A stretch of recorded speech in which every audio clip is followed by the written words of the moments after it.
Feelings कैसी होती थी, मतलब जब आपकी कुछ आप मेहनत कर रहे हो कांस्टेंट और उसका इफेक्ट नहीं आ रहा, कि आपको ऐसा ही हुआ था गॉड ग्रेस से कि आप मेहनत कर रहे हो आपको तुरंत इफेक्ट आ रहा है? ना, मेरे साथ ऐसा बिल्कुल भी नहीं हुआ है, कभी भी टिल डेट नहीं होता है। लाइक 1.5-2 लाख के कैमरे चाहिए, ओके। क्योंकि मुझे नहीं पता ये चीज़ चलेगी नहीं चलेगी। सो आई डिडंट वांटेड कि मुझे कोई भी बाद में जाके बोले कि तुमने पैसे बर्बाद करे इस चीज़ में। तो मैंने अपनी ही मेहनत से धीरे धीरे करके इक्विपमेंट्स लिए, फैमिली ने सपोर्ट किया हमेशा। और अगर मैं कंटेंट की बात करूँ कि किस्मत ने मेरा कितना साथ दिया है कि वायरल हुआ कि नहीं, तो अगर कोई भी कंटेंट क्रिएटर है वो हर पीस ऐसे ही बनाता है कि यार ये शॉर्ट वायरल जाना चाहिए। हाँ। वो पूरी लगन से मेहनत से डालता है कि यार प्लीज़ ये वायरल जाए। एंड जिस पे हम बहुत ज़्यादा मेहनत करते हैं कभी कभी वो नहीं चलता है, मोस्टली वो नहीं चलता है। तो ऐसा दुख सा तो होता है, बट कंटेंट क्रिएशन एक ऐसी फील्ड है, it just takes 1 video, but उस एक वीडियो तक पहुंचने के लिए आपको 500 आपको उसके पहले बनानी पड़ेगी। जैसे अगर किसी को वायरल होना है तो ऐसा नहीं है कि उसने पहली डाली और वो वायरल हो गया, हो सकता हो जाए उसकी किस्मत बहुत अच्छी है तो। मेरे साथ तो नहीं हुआ। मैंने 200 300 400 डाल दी तब जाके मेरी वीडियोस उठना चालू करी। फोन ऐसे रैंडम कॉल्स नहीं उठाता अगर मेरा कॉन्टैक्ट सेव नहीं है। उस दिन मेरे दिमाग में आया कि चलो उठा लेता हूँ कॉल, मे बी इंपॉर्टेंट हो। मैंने उठाया एंड दे वर लाइक कि आर यू करण कपूर? मैंने कहा यस। तो दे वर लाइक कि we have an opportunity for you for a collaboration with Abu Dhabi tourism, do you want it? मैंने कहा yes definitely I want it, please let me know what it is. तो उन्होंने मुझे बताया ऐसी ऐसी opportunity and आपको 7 दिन की ट्रिप के लिए वहाँ जाना है, रोड क्रॉस करनी थी। मैं 15 मिनट तक वो भी नहीं कर पाया था क्योंकि मुझे समझ में नहीं आ रहा था कि भाई करते कैसे हैं ये रोड क्रॉस। अपने यहाँ क्या हाथ दिया और निकल गए हम। बट वहाँ ऐसा नहीं होता है, there are particular rules for everything and वहाँ के लॉज बहुत स्ट्रिक्ट हैं। बट वहाँ जाके मुझे एक बात पता चली कि वहाँ जो पैदल लोग चल रहे हैं उनकी इज्जत ज़्यादा है as compared to the ones who are in cars. अगर कोई सुपर कार भी जा रही है और आप रोड पर हल्का सा स्टेप अहेड कर दिया आपने कि आप रोड पे आ गए हो और आपने एक हाथ कर दिया ना, सुपर कार स्पीड से भी आ रही होगी वो भी आपके लिए रुक जाएगी। फाइन। एंड आपको इज्जत देगी पूरी निकलने के लिए। और बट इंडिया में क्या होता है कि जिसके पास इतनी बड़ी गाड़ी वो उतना भौकाल में रहता है कि मैं क्यों रुकूं यार। तो ये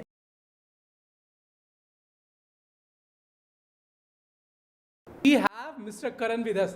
और भाई कैसा लग रहा है आके? बहुत ही बढ़िया, like thanks a lot for having me here. या बहुत ही बढ़िया लग रहा है कि अपने शहर में ही और किसी जिसको मैं जानता हूँ बहुत अच्छे से उसके साथ मैं एक पॉडकास्ट कर रहा हूँ to record my journey. It feels really great. मैं स्टार्ट करता हूँ सबसे पहले आपसे कि आपके 100+ के फॉलोवर्स है। एक TPS टेगो पब्लिक स्कूल जिसमें आप पढ़ते थे वो एक Tier 2 सिटी में है, वहाँ से 105 के फॉलोवर्स होना, वो स्ट्रगल और वो जर्नी को प्लीज़ डिस्क्राइब करिए।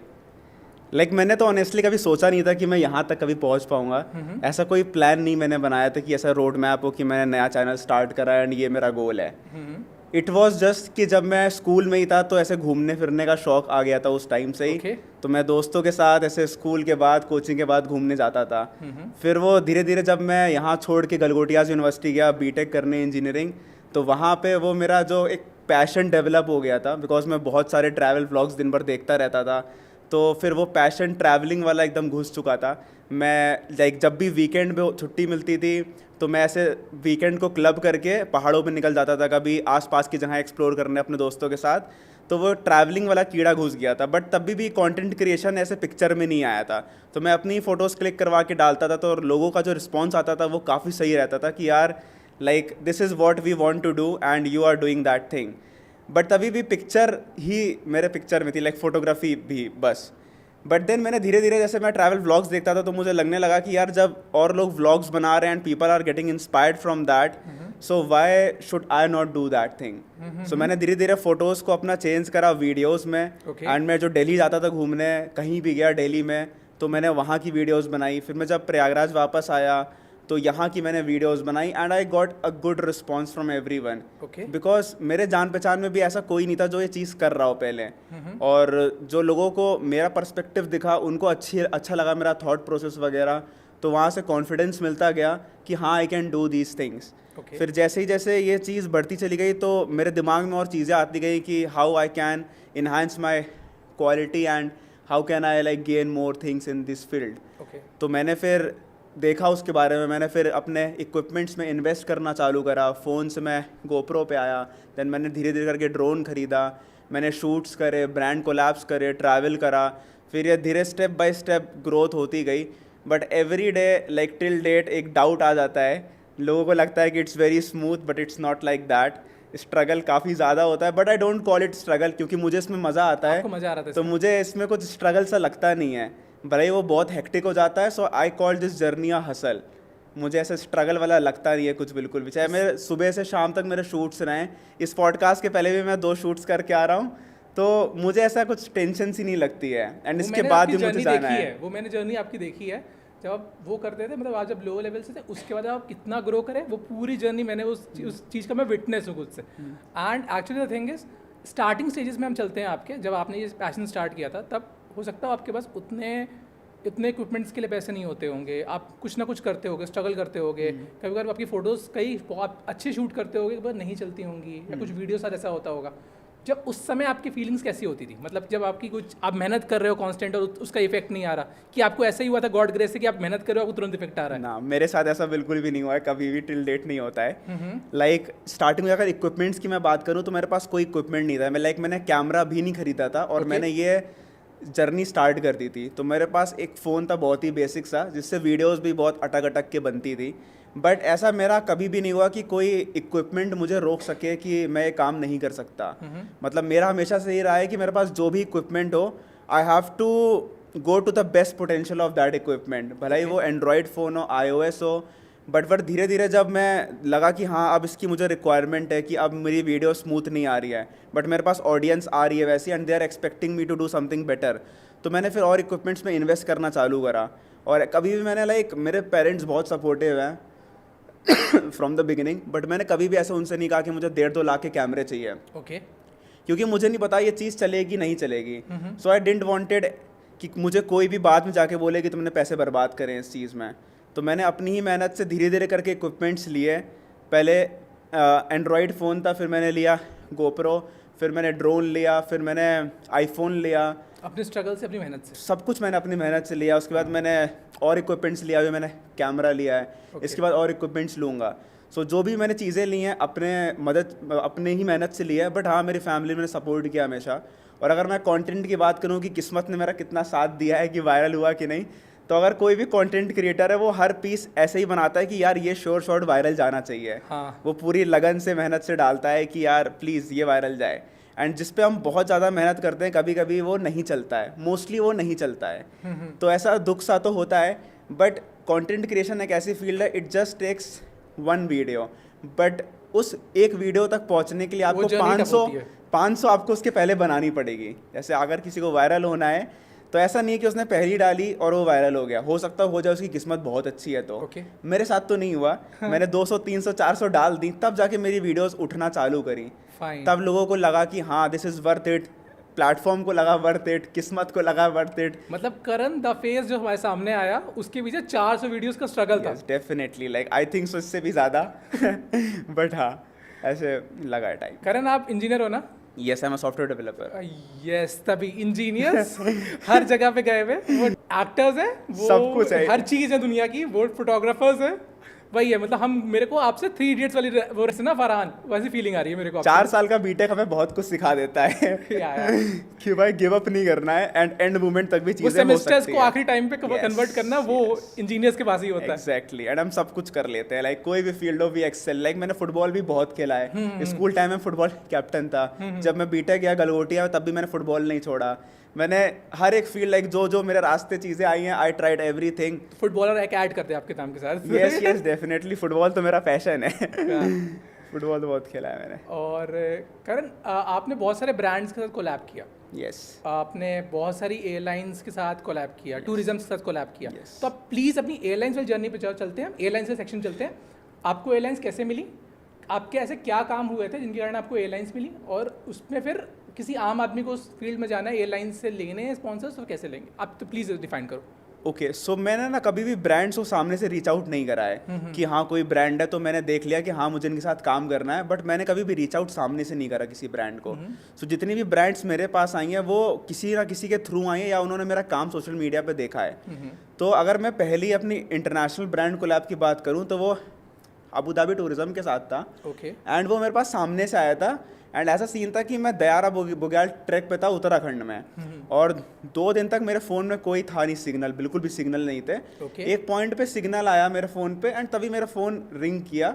एंड आई वाज लाइक कि यार अभी तक तो सिग्नल नहीं था 2 दिन तक। क्या ये भगवान से कनेक्शन था? हाँ मतलब मैं तो ऐसा मानता हूँ कि मतलब 2 दिन तक मेरे फ़ोन पे सिग्नल नहीं है ट्रैक पे, क्योंकि सिग्नल यूजुअली उत्तराखंड में नहीं होते हैं। वो उत्तराखंड को देवनगरी भी कहा जाता है। हाँ देवनागरी भी कहा जाता है। वहाँ मेरे पे कॉल आया और मैं यूजुअली पता नहीं क्यों मैं फ़ोन ऐसे रैंडम कॉल्स नहीं उठाता अगर मेरा कॉन्टैक्ट सेव नहीं है। हाँ। उस दिन मेरे दिमाग में आया कि चलो उठा लेता हूँ कॉल, मे बी इंपॉर्टेंट हो। मैंने उठाया एंड दे वर लाइक कि आर यू करण कपूर? मैंने कहा यस। तो दे वर लाइक कि we have an opportunity for you for a collaboration with Abu Dhabi tourism, Okay. Do you want it? मैंने कहा yes definitely I want it, please let me know what it is. तो उन्होंने मुझे बताया ऐसी ऐसी opportunity and आपको 7 दिन की ट्रिप के लिए वहाँ जाना है। तो मैंने कहा श्योर ठीक है। Then I got that collaboration and 7 दिन तक मैंने एक्सप्लोर का पूरा अबू धाबी एंड वो पूरा स्पॉन्सर्ड प्लस पेड ट्रिप था। And Okay. वहाँ से ये मेरी इंटरनेशनल वाली जर्नी चालू हुई थी। काफ़ी एक्सपोजर मिला था उससे। उसके बाद बहुत सारी ब्रांड्स के थ्रू मैंने कोलैबोरेट कराया। लाइक जो भी ब्रांड्स मेरे पास आई उन्होंने कहा कि उन्होंने मेरा ये वाला काम देखा है एज अ रेफरेंस, किसी ने उनको रेफरेंस दिया है मेरा। सो वहाँ से एयरलाइंस वाली जर्नी या इंटरनेशनल बोर्ड्स के साथ कोलैबोरेशन करना स्टार्ट वो हुआ अबू था। धाबी के बाद से स्टार्ट हुआ था? Yes yes, Abu Dhabi was my first big collaboration okay fine and at that time I was having I think so 35,000 followers. Fine fine. और जब भी मैं ऐसे ब्रांड साथ कोलैबोरेट करते हुए लोगों को देखा है तो वो काफ़ी बड़े नंबर्स वाले ना हैं कि लाइक वो उनके मिलियंस ऑफ फॉलोअर्स हैं। बट जब ये आया तो आई आस्क्ड देम, जो मेरा एक पीओसी था कि how did you selected me, so they were like कि we really loved your quality and the way you are representing your content. Then I gain some confidence कि हाँ number important है social media पे, but उससे ज़्यादा important है कि आप कैसी क्वालिटी डिलीवर कर रहे हो। मतलब क्वालिटी मैटर्स करती है नंबर से ऊपर। Yes, quality This is matters a above perfect number. example this is perfect. Like लोग क्या ना क्वांटिटी का गेम खेलते हैं कि एक दिन में 10 वीडियो डाल रहे हैं एंड वो कैसी भी क्वालिटी की होती है, बट वो गेम मैंने कभी भी नहीं खेला है। मैंने हमेशा एक बैलेंस मेंटेन करने का ट्राई करा है बिटवीन क्वालिटी एंड क्वांटिटी, कि मैं भले ही क्वांटिटी से कंप्रोमाइज़ कर लूँ लेकिन मैं क्वालिटी से कंप्रोमाइज़ कभी भी नहीं करता, कि भले ही टाइम लग जाए but I will deliver the best. Okay. जब हम आपके ट्रिप पे चलते हैं अबू धाबी पे। Yes yes, Abu we are Dhabi. Going with you. आप अबू धाबी जब गए फर्स्ट टाइम, आप अबू धाबी लैंड करे, आपको कैसा एटमॉस्फेयर लगा and what you have done there? Plus language barrier था कि नहीं था? नहीं, वहाँ पे तो लैंग्वेज बैरियर नहीं था बहुत ज़्यादा, बिकॉज ना वहाँ हिंदी और उर्दू बोलते हैं मेनली, या फिर इंग्लिश, तो ये तीनों लैंग्वेजेस तो आती हैं। तो उस कंट्री में तो मुझे लैंग्वेज बैरियर नहीं था। मैंने और भी बहुत कंट्रीज एक्सप्लोर करी हूँ, उसके बारे में हम आगे बात करेंगे। बट जब मैं अबू धाबी गया ना तो एक डिफरेंट वर्ल्ड दिखाई दिया। वो बहुत ही फास्ट पेस कंट्री है एंड ऐसे वहाँ का एक्सपोजर बहुत डिफरेंट था। उन्होंने जो मेरी आइटनरी बनाई थी वो पूरी 5 स्टार सर्विसेज के साथ थी। जिस होटल में मैं रुका था या जो आसपास मुझे लोग मिले थे, वो मतलब जैसे मैं एयरपोर्ट पे उतरा था तो मुझे मर्सिडीज़ लेने आई थी। तो वो जैसे ही मैं अबू धाबी लैंड किया तो एक बहुत ही इन्हांसमेंट सा हो गया था। एंड 7 दिन अबू धाबी एक्सप्लोर करना was one of the best days of my life. उनकी आइटनरी बहुत ही वेल प्लान्ड थी। उन्होंने जो पूरा मतलब 7 दिन में मुझे पूरा अबू धाबी घुमा दिया था कि, और मैंने लाइक काफ़ी क्रेजीली एक्सप्लोर किया था। तो वहाँ से एकदम मेरे अंदर कीड़ा घुस गया था कि मुझे भी अब इंटरनेशनली एक्सप्लोर करना है। और एंड किस्मत से और मेरे काम के साथ मुझे और इंटरनेशनल अपॉर्चुनिटीज़ आती गई, फिर मैंने और एक्सप्लोर करी चीज़ें। हम आपके इंटरनेशनल ट्रिप्स पहले घुसे, उससे पहले हम जानना चाहते हैं कि आप जब अबू धाबी में थे तब आप क्या शूट करते थे, मतलब क्या काम कर रहे थे आप वहाँ पे? ओके, तो वहाँ ना उनके साथ काम करना बेस्ट था बिकॉज उन्होंने मुझे पूरी की पूरी क्रिएटिव फ्रीडम दे रखी थी। टूरिज्म को पूरा शूट कर रहे थे? नहीं, उन्होंने मेरे से कहा था कि आपको जो एक्सप्लोर करना है आप एक्सप्लोर करो, आप मुझे बताओ कि आपको कहाँ जाना है। Okay. उन्होंने मुझे बहुत सारे ऑप्शंस दिए कि हमारी कंट्री में ये बढ़िया घूमने का है, हमारे एरिया में आपको जहाँ जहाँ घूमने जाना है आप मुझे बताओ एंड हम आपके लिए एक आइटनरी करते हैं क्यूरेट मेरे अकॉर्डिंग। एंड फिर मैंने उनसे पूछा कि आपको क्या क्या चाहिए इन रिटर्न, तो दे वर लाइक कि मेरे ऐसी कोई एक्सपेक्टेशन नहीं है, आपको जो पसंद आ रहा है फ़ोटोज़, वीडियोज़, स्टोरीज़, रील आप अपने स्टाइल में प्रेजेंट करो। वी जस्ट वांट कि अगर कोई इंडिया से आ रहा है तो उसको दिखाई दे कि हमारी कंट्री में हमारे जगह पे ये सब चीज़ें घूमने के लिए हैं।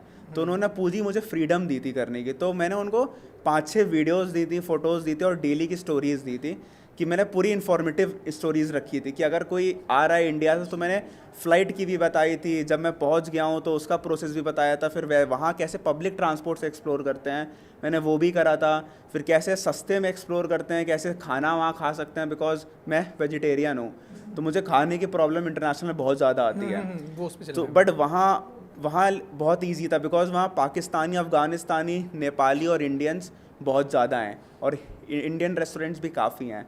तो वहाँ मुझे कुछ खास प्रॉब्लम नहीं आई थी। बट वो कंट्री बहुत ही फास्ट पेस्ड है, जो मुझे बहुत अच्छा लगा कि सब लोग अपने काम से मतलब रखते हैं and like people are happy and enjoying their life. Okay, yes आप इंडिया से थे, आप वहाँ पे सऊदी अरेबिया गए, Yes. क्योंकि एक कल्चर का वो हुआ, डिफरेंस हुआ। डेफिनेटली। एक फास्ट पेस से जो कंट्री चल रही है और एक लो पेस से कंट्री चल रही है, उन दोनों को आपने जब मैच किया तो आपको वो दिक्कत नहीं आई कि एकदम लो पेस कंट्री से एकदम फास्ट पेस कंट्री में चले गए आप, तो फिर कैसी फील आई वहाँ पे? स्टार्टिंग में तो मेरे लिए वहाँ एक मतलब मुझे रोड क्रॉस करनी थी, मैं 15 मिनट तक वो भी नहीं कर पाया था क्योंकि मुझे समझ में नहीं आ रहा था कि भाई करते कैसे हैं ये रोड क्रॉस। अपने यहाँ क्या हाथ दिया और निकल गए हम। हाँ, दोनों But साइड से ऐसे करके। वहाँ ऐसा नहीं होता है। There are particular rules for everything and वहाँ के लॉज बहुत स्ट्रिक्ट हैं। बट वहाँ जाके मुझे एक बात पता चली कि वहाँ जो पैदल लोग चल रहे हैं उनकी इज्जत ज़्यादा है as compared to the ones who are in cars. Okay, अगर कोई सुपर कार भी जा रही है और आप रोड पर हल्का सा स्टेप अहेड कर दिया आपने कि आप रोड पे आ गए हो और आपने एक हाथ कर दिया ना, सुपर कार स्पीड से भी आ रही हो वो भी आपके लिए रुक जाएगी फाइन। एंड आपको इज्जत देके पूरी निकलने के लिए है। और ये मुझे एक वहाँ के लोकल ने बताया था क्योंकि मैं 10 मिनट तक खड़ा था और मैं जा रहा हूँ और ऐसे वापस आ जा रहा हूँ कि मुझे समझ में नहीं आ रहा मैं जाऊँ कैसे। तो एक ने मुझे बताया कि आप बस ऐसे एक हाथ दे दो, सारी कार से रुक जाएंगी और आप आराम से जाओ। तो वो बहुत। और बट इंडिया में क्या होता है कि जिसके पास इतनी बड़ी गाड़ी वो उतना भौकाल में रहता है कि मैं क्यों रुकूं यार। तो ये आपने अभी कंट्रीज़ का जिक्र किया, तो आपने कितनी कंट्रीज एक्सप्लोर करी है और हर कंट्रीज को थोड़ा थोड़ा बता दो, अगर आपने कंट्रीज को एक्सप्लोर करी है तो प्लीज़। यस लाइक अभी मैंने 6 कंट्री एक्सप्लोर कर ली हैं। ग्रेट। हाँ, एंड कुछ कंट्रीज ऐसी है जो मैं बार बार जा चुका हूँ बिकॉज मेरा लेओवर रहा है वहाँ। तो अगर मैं ऐसे लाइन से बात करूँ तो सबसे पहले मैंने अबू धाबी एक्सप्लोर करा था। उसके बाद मैं गया था मलेशिया, उसके बाद मैं गया था Thailand, then I went to Vietnam, then I went to Laos. Laos एक ऐसी कंट्री है जो बहुत कम इंडियंस को पता है and it's the most bombed country in the entire world. हाँ, वहाँ बहुत मतलब वहाँ का टूरिज्म अभी स्टार्ट हुआ है। ओके, तो वो कंट्री को एक्सप्लोर करना बहुत डिफिकल्ट था। एंड उसके बाद सबसे आखिरी कंट्री जहाँ से मैं अभी आया वो है Indonesia and that is one country जहाँ मैं दोबारा ज़रूर जाना चाहूँगा। Okay, it's very vast and very beautiful. So these were the 6 countries जो मैंने एक्सप्लोर कर ली हैं। हम कंट्रीज़ में आने से पहले एक क्वेश्चन पूछेंगे, आपने कभी कंट्रीज़ में डिफरेंट कंट्रीज़ में जाके लॉस तोड़े जैसे हम इंडिया में तोड़ते हैं? इंडिया में तो हम दिन भर ही लॉ तोड़ते रहते हैं। ऑफ कोर्स, या ऐसे अगर और कंट्रीज में बात करूँ तो मैंने आई थिंक सो 2 लॉस तोड़े हैं। एक तो मेरे पास ड्राइविंग लाइसेंस इंटरनेशनल वाला नहीं था। ओके, तो मैंने हर जगह स्कूटी करी है रेंट और मैंने चलाया है कि जो होगा देखा जाएगा। बिकॉज ना अगर आप कहीं इंटरनेशनल जाते हो या कोई नई जगह जाते हो तो बेस्ट तरीका जो एक्सप्लोर करने का वो स्कूटी है और पैदल है। अब पैदल हर जगह तो जा नहीं सकते दूर दूर, तो मैंने स्कूटी रेंट हर जगह करी है और मैं एक्सप्लोर कराऊँ। तो मोस्टली वो मांगते थे डीएल, बट मैंने क्योंकि मेरे पास डीएल नहीं रहता था इंटरनेशनल परमिट वाला, तो मैं अपना पासपोर्ट जमा कर देता था कि आप ये रख लो, इसके बिना तो मैं कंट्री छोड़ नहीं सकता। तो वो एग्री कर देते थे। तो एक लॉ तो शायद वो तोड़ा होगा। और दूसरा लॉ मैंने ड्रोन का तोड़ा है कि मुझे ड्रोन उड़ाना पसंद है। मेरे कंटेंट में ड्रोन बहुत होता है, ड्रोन फुटेजेस। तो मेरा जो ड्रोन है वो टेक्निकली तो लॉ नहीं तोड़ता है बिकॉज वो 250 ग्राम से कम का है। बट बहुत सारी ऐसी कंट्रीज़ होती हैं जहाँ ड्रोन लॉज या तो बहुत स्ट्रिक्ट नहीं है या तो उन्होंने कुछ ऐसे लॉ नहीं बनाया हुआ है कि इस एरिया में उड़ना है, इस एरिया में नहीं उड़ना है। लेकिन बिकॉज ड्रोन्स में जोन होते हैं कि red zone, yellow zone, green zone, India में भी हैं बट ऐसे कुछ फंक्शनल नहीं है अभी तक ड्रोन लॉज। तो उन कंट्रीज़ में भी थे बट फंक्शनल नहीं थे, या फिर थे बट इतने स्ट्रिक्ट नहीं थे। तो मैंने हर कंट्री में ड्रोन उड़ाया हर जगह। 1-2 बार ऐसा हुआ है कि जैसे मैं वियतनाम में था और मैं एक ड्रोन बहुत ही फेमस जगह पर उड़ा रहा था, बिग बुद्धा पे, एंड वहाँ पे पुलिस आ गई थी तो they are like it's not allowed. And इसमें क्या होता है ना कि वहाँ के जो लोकल्स होते हैं, जैसे हमको क्या लगता है कि हमने अगर सीख ली इंग्लिश तो हम पूरी दुनिया में घूम सकते हैं, किसी को भी पागल बना देंगे, हम पागल बना सकते हैं। इंडिया में learning English, speaking English is a pride in itself. Of course, but बाहर की आपको ऑरा कंट्रीज बनाती है इंग्लिश। यस, बट बाहर की कंट्रीज जाके मुझे समझ में आया कि ऐसा बिल्कुल भी नहीं है। ओके, बाहर की कंट्रीज में लोगों को इंग्लिश नहीं आती है एंड उनको फ़र्क भी नहीं पड़ता। वो अपनी लोकल लैंग्वेज में बहुत ज़्यादा कंफर्टेबल हैं and they are proud in speaking in their local language. लेकिन आपको दिक्कत आई होगी। मुझे तो बहुत दिक्कत आई एंड हर इंडियन को दिक्कत आती है क्योंकि उस दिक्कत से कैसे पार पाई उससे बताओ। यस अगर आप किसी कंट्री पे जा रहे हो, अगर आप वियतनाम में गए हो या आप थाईलैंड गए हो या आप इंडोनेशिया गए हो या आप लाओस गए हो, तो ये 4 कंट्री ऐसी रही हैं जहाँ बहुत ही कम लोगों को इंग्लिश आती है। हिंदी का तो कोई चांस ही नहीं है, 0%। और इंग्लिश भी बहुत कम लोग को आई है। अगर आप किसी को बोल भी रहे हो ना तो आपको बस कीवर्ड्स में बात करनी पड़ेगी। If you want water you can not say I want a bottle of water, they won't understand that. You will be like water water water, it's like this. अगर दुकान पे रखा है तो you have to show it like this water. आपको ऐसा करना पड़ रहा था? हाँ, मतलब आपको साइन लैंग्वेज में बात करना पड़ जाता है कभी कभी। अगर आपको जाना है बस से तो आपको पूछना पड़ेगा, फोटो वोटो दिखा के कि ये बस स्टेशन कहाँ पे, बस हाउ टू गो। या फिर सबसे बेस्ट होता है कि आप गूगल ट्रांसलेटर डाउनलोड कर लो, वो आप अपनी लैंग्वेज में बोलो, उधर की लैंग्वेज चुन लो और उनको दिखा दो। और जो वहाँ के लोग जो लोकल्स टूरिज्म सेक्टर में इन्वॉल्व हैं, they are very comfortable with Google translator. उनके पास हैंडी रहता है गूगल ट्रांसलेटर ओपन, कि कोई भी अगर फॉरेनर आ रहा है, हम तो फॉरेनर ही हुए ना वहाँ के लिए, तो वो ना सामने ऐसे खोल के ही रखते हैं। अगर उन्होंने देखा मैं आ रहा हूँ तो जेब से वो फ़ोन निकालेंगे और ट्रांसलेटर खोल के रख लेंगे पहले ही कि अब आओ बात करते हैं। But it's like very difficult, क्योंकि हमारे लिए यूजुअल नहीं है ये चीज़ करना कि आप एक सेंटेंस बोलो, फिर गूगल उसको ट्रांसलेट करे, फिर दिखाओ, वो ट्रांसलेट करे, then you are reading it, then you are again replying it. So आप बहुत लंबी बातें किसी से नहीं कर सकते। आप छोटी छोटी बस काम की बातें करो एंड फिर अपने से निकलो। ओके। तो पर्सनल क्वेश्चन है, मेरे दोस्त से, जैसे इंडियाज़ में जाम में फंस जाते हैं तो हम 1-2 बार एब्यूजिव वर्ड्स बोल देते हैं। बाहर ये बोला है, बाहर अब तो खुला बोलो ना, कोई प्रॉब्लम ही नहीं है, कोई समझ ही नहीं पा रहा है तो आप मतलब कि एक अंदर से ही आ जाता है कि जितनी गाली बकनी है बको। बट द थिंग इज कि वहाँ ना जाम लगता नहीं है जल्दी। Fine. और वहाँ के लोग हॉर्न्स के साथ बिल्कुल भी ओके नहीं है। लाइक यहाँ हम क्या करते हैं, अगर हम बाइक चला रहे हैं, कार चला रहे हैं, तो हमारा एक हाथ हॉर्न पे ही होता है, एक उंगली हॉर्न पे ही है कि हम दबा रहे हैं। बट ना वहाँ हॉर्न बजाता ही नहीं है कोई। मैं जितनी भी कंट्रीज में गया हूँ, एकदम साइलेंट ट्रैफिक रहता है। वहाँ की गाड़ियाँ भी मतलब एकदम ऐसे, यहाँ टूटी फूटी गाड़ियाँ चल जाती हैं। I am not sure, but may be वहाँ कोई, दुबई में आई गेस ऐसा लॉ है ऐसा कोई लॉ है कि अगर आपकी गाड़ी खराब है या ठुकी हुई है तो उसको आपको बनवाना पड़ेगा, तभी आप रोड पे चला सकते हो। एक नियम भी है कि वहाँ पे इतनी ऐसी गाड़ी चल सकती है, उसके बाद गाड़ी नहीं होती। कि गाड़ी की वहाँ वैल्यू, उसकी हेल्थ मैटर करती है। इंडिया में नहीं करती, वहाँ करती है। तो वहाँ ना मुझे किसी भी कंट्री में कोई गाड़ी टूटी फूटी नहीं दिखाई दी कभी। और वहाँ हॉर्न तो सुनाई ही नहीं देता है बिल्कुल भी। नॉइज पोल्यूशन नहीं। मतलब मुझे याद है ना, मैं था लाओस में और अपनी आदत है हॉर्न बजाने की। अगर कहीं ऐसे आ रहा है टर्न तो हम हॉर्न बजाते हैं। तो मैंने ऐसे हॉर्न बजा के चल रहा था, तो वहाँ सब लोग मुझे देखे जा रहे हैं। तो आई वॉज लाइक कि सब लोग मुझे देख क्यों रहे हैं, मैं ऐसा क्या कर रहा हूँ। तो ये 4-5 टर्न हो गए ना, तब मुझे समझ में आया, जब एक ने ऐसे कुछ रिएक्शन करा, देन आई रियलाइज कि I am doing something wrong. ऐसे हॉर्न नहीं बजाना है शायद, क्योंकि कहीं कोई बजा नहीं रहा है। तब मुझे समझ में आया। एंड एक मैं ट्रैक कर रहा था, तो वहाँ ऐसे फॉरेनर था एक, किसी कंट्री का, I don't remember from which country he was. I asked him this question, then he was like कि वो एक बार इंडिया आया है। तो मैंने उससे पूछा कि आप इंडिया आए हो तो आपको लाइक ऐसे, मैंने हॉर्न के बारे में स्पेशली पूछा कि आपको ट्रैफिक कैसा लगा। कहता है कि वहाँ सब हॉर्न बजाते हैं, हमारी कंट्री में कोई हॉर्न नहीं बजाता, तो we are not use to it. वो बहुत ही इमरजेंसी सिचुएशन में हॉर्न्स बजाते हैं। हम क्या है कि हम हर समय हॉर्न बजाते हैं। तो एक ये चीज़ समझ में आया कि बहुत सारे बैरियर्स होते हैं, बहुत सारे चेंजेस होते हैं जैसे ही आप कंट्री टू कंट्री मूव करते हो। ओके,